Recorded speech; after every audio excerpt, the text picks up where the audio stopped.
salah satu ibadah kita yang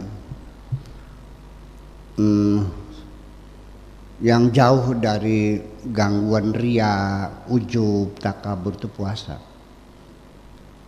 Karena ada siapa orang menyanjung orang puasa?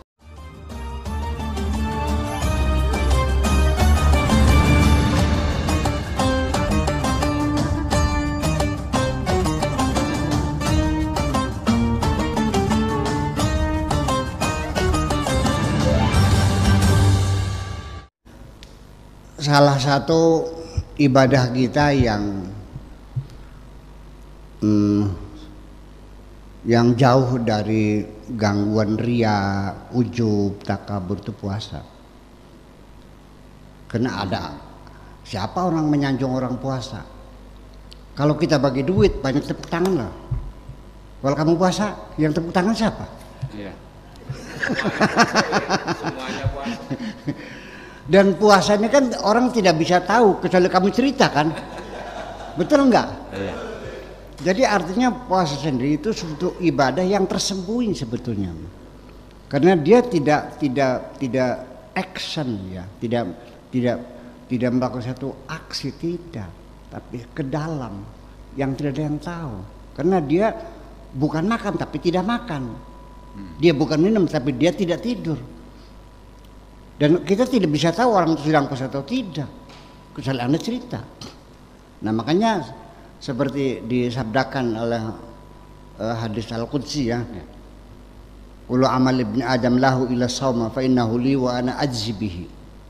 Semua amalan Bani Adam untuk dirinya kecuali puasa, itu untukku dan aku yang akan membayarnya.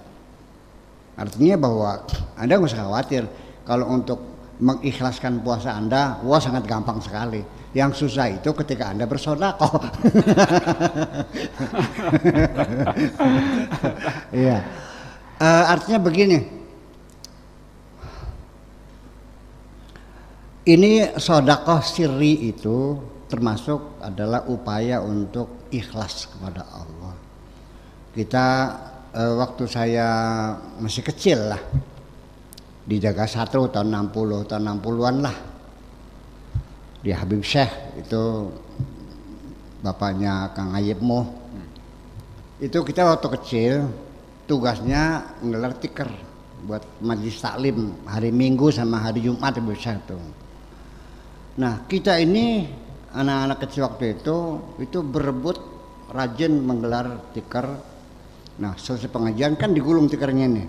Itu ketika digulung itu banyak uang di dalam tuh. Rupanya anjuran Habib Syekh, sedekah siri, belajarlah Rp1, Rp2, berapapun taruh di injiri.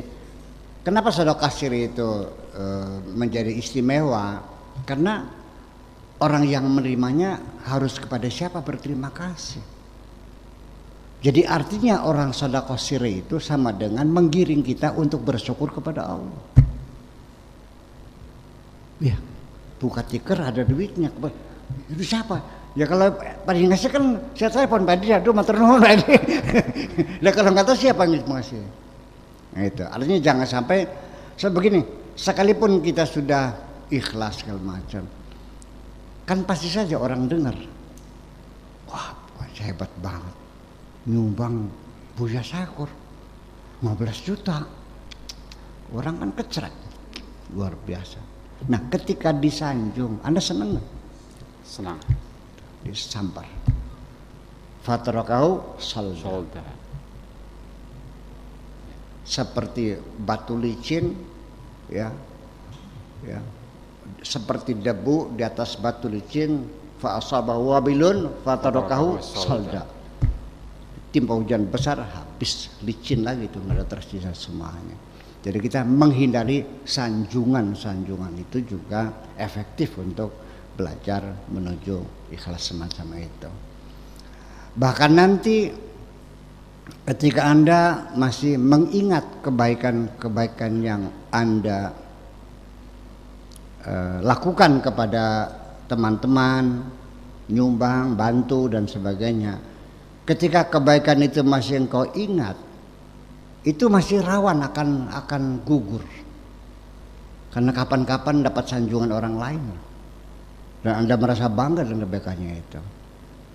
Makanya ketika Anda masih ingat kebaikan yang pernah Anda lakukan, itu pertanda amal Anda belum diterima oleh Allah kok.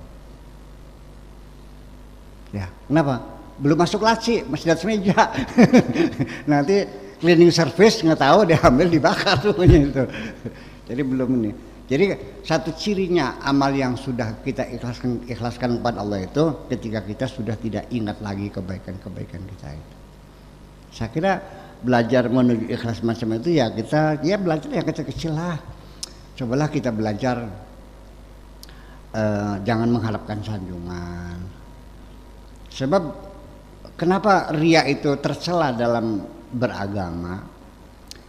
Karena bukan persoalannya kita gila hormat, kita gila sanjungan, bukan itu. Itu mah saya tidak melarang orang senang kok. Tapi yang paling inti itu bukan Anda senang disanjungnya. Ketika riya itu artinya ketika Anda merasa tidak cukup kebaikanku diketahui oleh Allah saja, masih banyak pihak-pihak yang lain yang ikut menyaksikan. Bayangkan, kalau Anda mengatakan Allah tidak cukup sebagai saksi, harus didukung oleh saksi yang lain, itu kan penghinaan pada Allah juga. Di situ letak dosanya.